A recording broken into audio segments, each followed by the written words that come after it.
नमस्कार बच्चों, स्वागत है आप सभी का हमारे YouTube चैनल की एक और नई वीडियो में। आज का हमारा टॉपिक जो है वो सांख्यिकी में समांतर माध्य को हम समझ रहे हैं। पूर्व वीडियो में हमने प्रत्यक्ष विधि और कल्पित माध्य विधि को समझा था। इसमें हम पग विचलन विधि का उपयोग करके समांतर माध्य यहाँ प्राप्त करेंगे। तो देखते हैं हम अपने प्रश्न है। वायु में सल्फर डाइऑक्साइड SO2 की सांद्रता भाग प्रति मिलियन में को ज्ञात करने के लिए एक नगर के 30 मोहल्लों से आंकड़े एकत्रित किए गए। इसमें नीचे प्रस्तुत किया गया है। SO2 की सांद्रता 0.00 से 0.04 में 4, 0.04 से 0.089, 0.08 से 0.129। इसी प्रकार ये सभी वर्गांतराल में यहाँ इनकी सांद्रता दी गई है। वायु में SO2 की सांद्रता का माध्य ज्ञात कीजिए। तो इसे हल करने के लिए हम पूर्व में प्रत्यक्ष विधि का उपयोग भी कर सकते हैं, कल्पित माध्य का भी कर सकते हैं। यहाँ पर हम जो विधि का उपयोग करने जा रहे हैं उस विधि का नाम है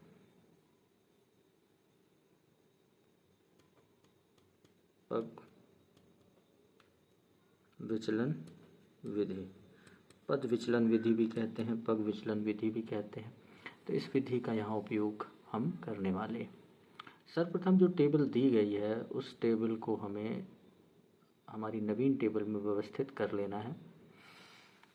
यहाँ SO2 की सांद्रता दी गई है, तो यहाँ पर हम लिख लेते हैं 0.00 से 0.04, 0.04 से 0.08, 0.08 से 0.12,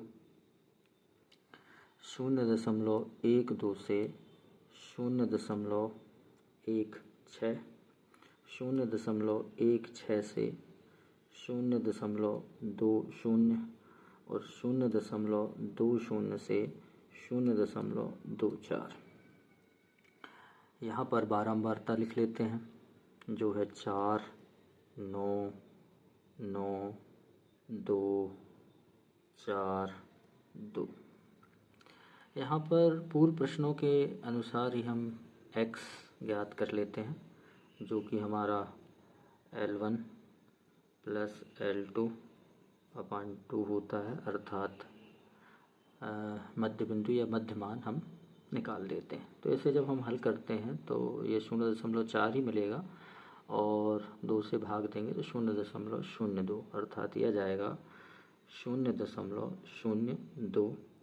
4 का वर्ग अंतराल है तो 0.06, 0.10, फिर आ जाएगा 0.14, फिर आ जाएगा 0.18, फिर आ जाएगा 0.22। इस तरह हम मध्य बिंदु या मध्यमान को प्राप्त कर लेते हैं। फिर इसका विचलन हम देखते हैं तो एक ये मान लेते हैं हम A कल्पित माध्य।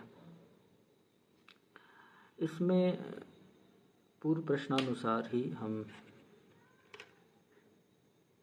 यहाँ पर विचलन को देख लेते हैं। हमारा जो विचलन है अर्थात यहाँ पर 0.2, अर्थात x i में से a को माइनस करते हैं और h का यहाँ हम भाग देते जाते हैं। तो यहाँ पर हमें 0.02 से 0.10 को घटाते हैं तो 0.08 हमें प्राप्त होता है, जिसमें हम वर्ग अंतराल यानी 0.4 का भाग देंगे तो यहाँ पर हमें प्राप्त हो जाएगा -2। इसी प्रकार ये हमें प्राप्त हो जाएगा ऋण 1। 0.06 से 0.10 को घटाएंगे तो 0.04 आएगा और 0.04 चूँकि वर्गांतर जो है वो 0.04 का ही है, तो वहाँ हम 4 उसी से ही भाग देंगे तो यहाँ पर हमें 0 मिलेगा। ठीक इसी प्रकार यहाँ 1 आ जाएगा, यहाँ 2 आ जाएगा और यहाँ 3 आ जाएगा। तो यहाँ पर हम x वाले मान से a वाले मान को घटाएंगे और h यानी h हमारा 0.04 है, जो इस प्रकार हमें मिलता है h बराबर 0.04 माइनस 0.00 घटाएंगे तो वर्गांतर हमें मिल जाएगा 0.04। ये h का मान आ जाएगा और a की वैल्यू भी हमने निकाल ली है। वो a की वैल्यू हमारे पास कल्पित माध्य की वैल्यू आ जाती है 0.10। यहाँ पर हम इसे ui प्राप्त कर लेंगे। ये जो वैल्यू है वो ui की वैल्यू हमें मिल जाएगी। अगली स्टेप में हम यहाँ पर fi और ui ज्ञात कर लेंगे। तो यहाँ पर f का गुणा हम ui से करेंगे।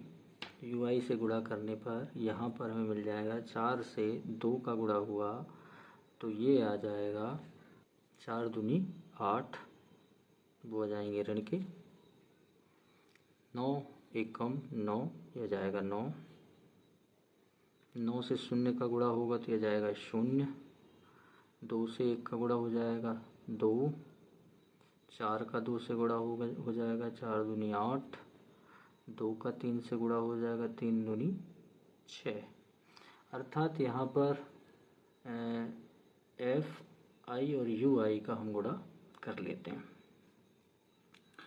गुणा करने के बाद यहाँ पर अब हम सिग्मा एफ आई यू आई ज्ञात कर लेंगे और यहाँ पर हम सिग्मा एफ आई को निकाल लेंगे।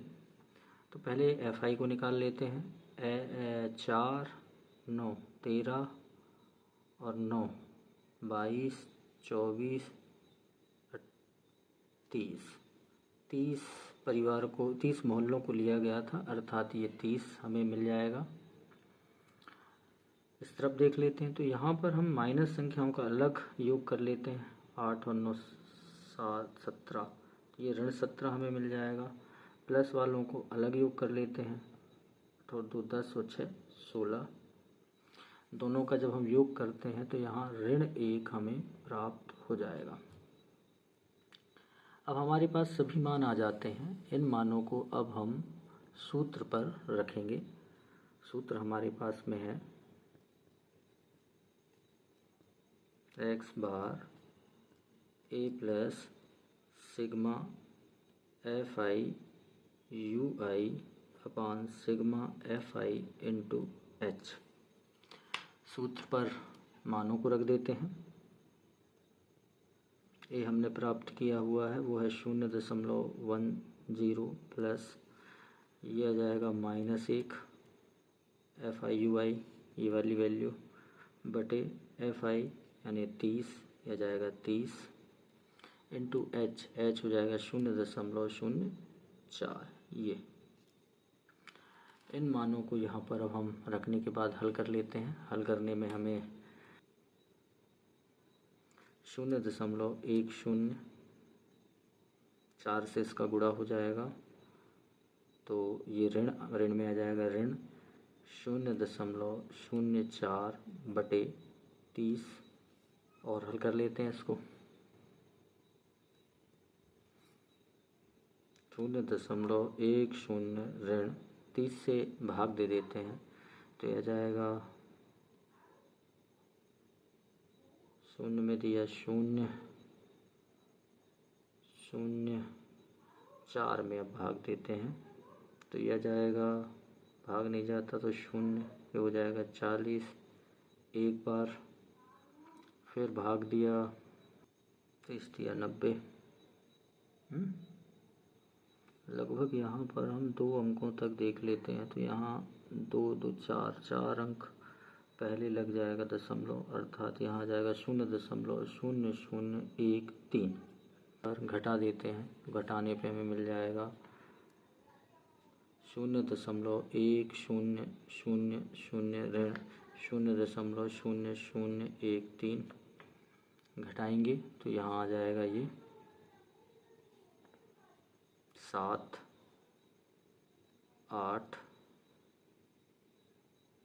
ये बचेगा 9, ये आ जाएगा 0.0, अर्थात जो x है या माध्य है वो माध्य निकल कर आ जाएगा 0.0987। ये हमारा आंसर हो जाएगा। तो इस तरह हम पग विचलन विधि का उपयोग करके भी समांतर माध्य को ज्ञात कर सकते हैं। अगली वीडियो में हम माध्यक के प्रश्नों को हल करेंगे। तब तक के लिए धन्यवाद।